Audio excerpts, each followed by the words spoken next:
Right, so we're going to have 4 videos. Welcome to the fourth one on the teacher's role in writing the TKPPD. As a student, you should probably be reading this as well, but this is also intended for teachers, and it's part of the 4-part series on how to prepare, plan, write, and present your TOC presentation. As a student, you can really help your teacher out here because you can help fill out this form so that your teacher can justify the marks that you've been given. You'll never see the comments that the teacher writes. You'll fill out your form in ManageBack, and the teacher, you'll never see the teacher's results. However, the teacher has to write a reflection on what's actually happened in the presentation, and they can't be generous about this. The examiner does not have the benefit of seeing you live or you perform.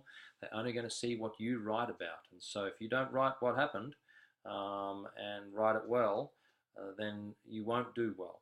So you can't expect to be getting high marks here if your presentation and both your presentation and your TKPPD don't warrant it. So the teacher needs to comment about the structure of your presentation, and if you don't give them the evidence of this in your planning, then they can't write anything about your structure. The teacher can't write about areas of knowledge or ways of knowing connections unless you've written evidence in there in your planning about how you have used them. Because the teacher can't just make up things here. The teacher can't just write about, oh, the presentation was great and you used all these areas of knowledge. If you didn't write them in your TKPPD, they never happened. Okay, so you must elaborate on these, otherwise the teacher can't write these down. And the teacher needs to be able to write about identifiable TOC analysis. They need to look in your presentation and your TKPPD for your identifiable TOC analysis. And because if it's not there, you're going to look at 1 out of 10 maximum. The teacher also needs to be writing about transference. This is the idea of the ideas being somehow typical to other life situations, real life situations. Okay, so once again, the teacher can't make this up. What actually happened needs to be written down. The teacher must really think about your strengths and your limitations of your presentation and your TKPPD, and they need to write that and support that with evidence because the examiner, the moderator, is going to read it and they need to understand it all. And so you need to provide evidence. So the teacher must also comment on the central issue within the knowledge question and how you presented this. And they also then need to detail their justification of the mark. So they can't just give you a mark and not write anything. We need to write here a detailed justification. And this is because examiners can't guess what happened or what you meant or what the teacher means. We need to provide them with evidence in the candidate section and in the teacher's comment section for why we have awarded the mark that we have.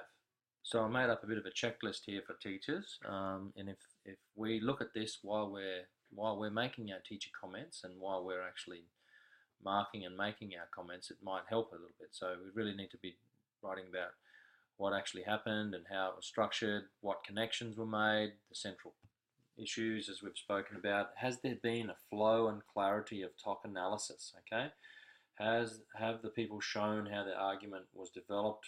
Is there transference, etc.? So if this is just a brief outline, a summary of checklist for us to use, and then we've really got to ask ourselves the question, is it clear for a third person to read? When the third person moderator reads this, will they see that your presentation is done really well? If we take a look at what the subject reports, the examiner reports say about the PPD from May 2016 in the subject report, we see that they have noted that when a school fills out the documents well and appropriately, the presentations tend to be better. Okay, so there's a reflection between the two, the PPD and the presentation, and we need correlation and we need the equivalence between those two things. And if a school is showing a sound understanding here of a presentation task, then the report said that we are to be commended. So hopefully we are doing the right thing.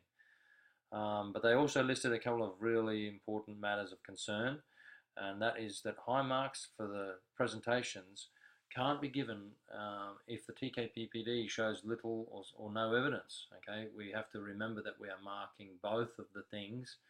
The PPD as well is evidence. Okay, and if the student doesn't fill this out, they cannot get a high mark. And it is therefore there's another concern. Sorry, that if there's no analysis of the content either in the candidate section or in the teachers section, then we have got to expect them to moderate us and moderate us severely, because we live in a world where we have to have fairness across the globe with TOC students, and so we need to follow the rules as closely as we can. So what can a teacher do about all this? They can try to get some structure into their comments, use the checklist that I showed you a minute ago. You can make your own checklist. Make sure you review the subject reports each year.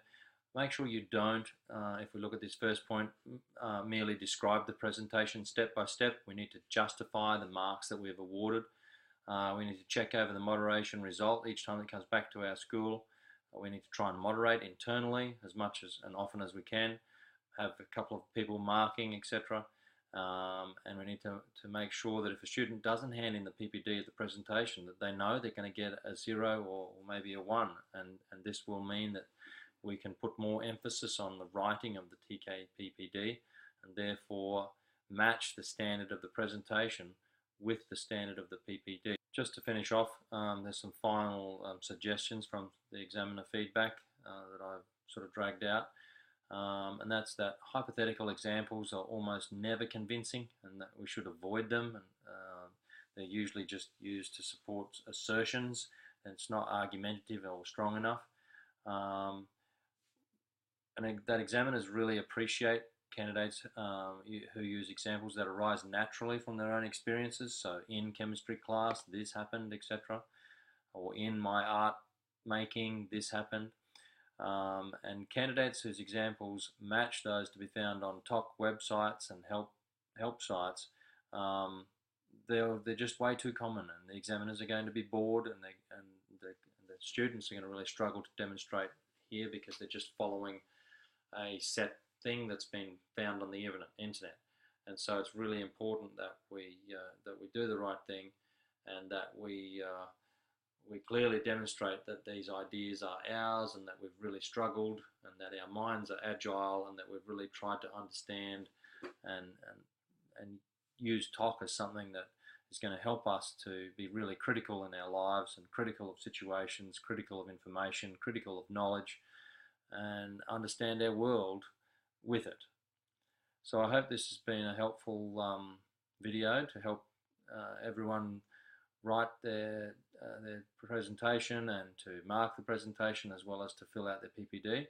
And so good luck, and all the best with your presentation.